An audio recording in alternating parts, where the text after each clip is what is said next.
बार जयकारा हो जाए फिर से। श्री महाबली स्कंदों के साक्षात देवता श्री हनुमान जी महाराज जिनके भजनों से सेवा है, उसके बाद लक्ष्मण देवरवा। आइए एक बार जोर से जयकारा हो जाए। बोल श्री रामचंद्र भगवान की जय, हनुमान जी महाराज की जय।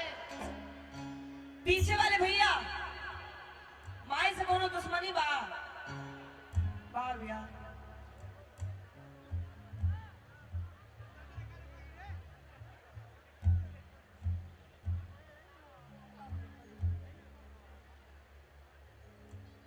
ताई कहे कि चाहे दरबार में भाबा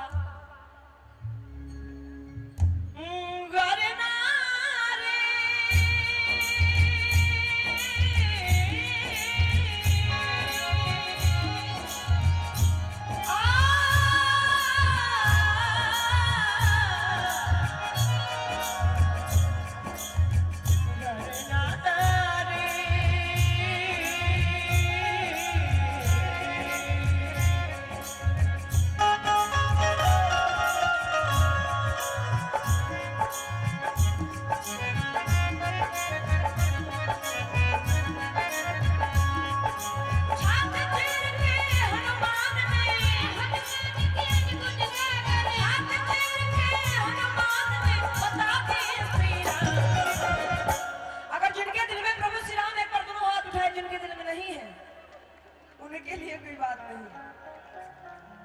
जिनके दिल में रावण है वो हाथ नीचे रखे, जिनके दिल में राम है वो हाथ ऊपर उठाए। और ये देखना है किनके दिल में राम है किनके दिल में रावण है। इधर वाले भैया और जिस तरह से आप सभी हाथ उठाए हैं, मैया रानी की कसम जो एक हाथ नीचे रहा दोनों हाथ ऊपर और मीठी मीठी ताली के साथ सभी कहेंगे, सिर्फ मैं नहीं सभी कहेंगे, मेरे मन में बसे हैं बसे हैं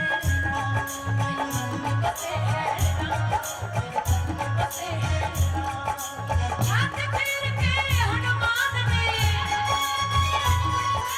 हाथ फेर के हनुमान ने बता दे श्री राम, मेरे मन में बसे हैं बसे हैं बसे हैं बसे हैं श्री राम।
आई आज्ञा अनुसार वही भजन से सेवा रही।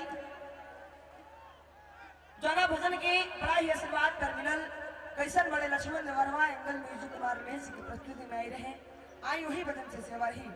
काहे कि बहुत सारा कलाकार हुआ सबके बीच में उपस्थित बारी बारी से सब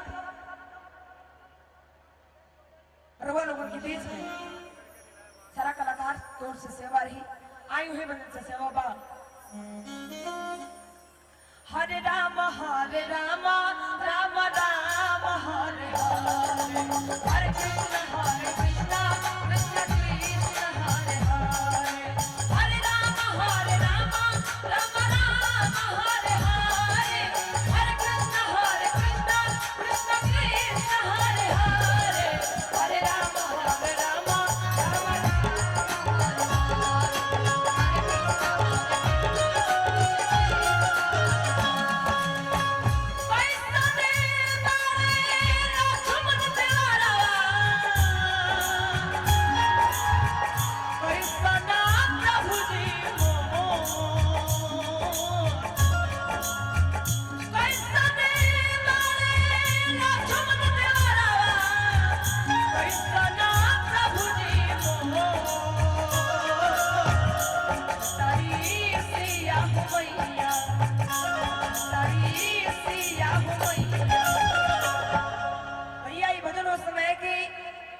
मैया जगत जननी मां जगदम्बा श्री जानकी जी लंका नगरी में रोवतरी।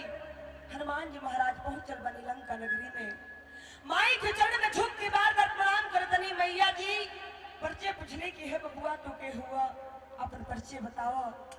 हनुमान जी बतावनी कि माई हम प्रभु श्री राम के दूत हैं अंजन पुत्र हनुमान।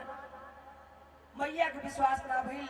मैया जानकी जी कहली कि हे बबुआ नर बा नरे संग कहू कैसे कहीं काठा भई संगत जैसे कि एगो नर में एगो बांदर में संगत कैसे भइल। हनुमान जी महाराज बताओ तनी कहने के मां विश्वास करी। राम दूत में मां तू जानकी सत्य शपथ करना निधान की कि हे माई वो करना निधान के शपथ खा के कहत नहीं है मैया उन्हीं के भक्त उन्हीं के दूत अंजन पुत्र हनुमान है। मैया करुणा निधान के नाम सुननी आंख में आंसू आ गई। रो रो के पूछे लगली कहली कि हे बबुआ ये बताओ कि बबुआ लखन जी कैसन बनी प्रभु श्री रामचंद्र जी कैसन बनी। चाहब जितना भक्त दरबार में उपस्थित बनी अगर भजन करको अच्छा लागत होगी तो मीठी मीठी ताली के साथ मैया जानकी जी के साथ दी। आज तीनों लोक के लक्ष्मी सारा दुनिया की माई जगत जननी मां जगदम्बा श्री जानकी जी लंका नगरी में दुखी बढ़ी। आई मीठी मीठी ताली के साथ सिया हो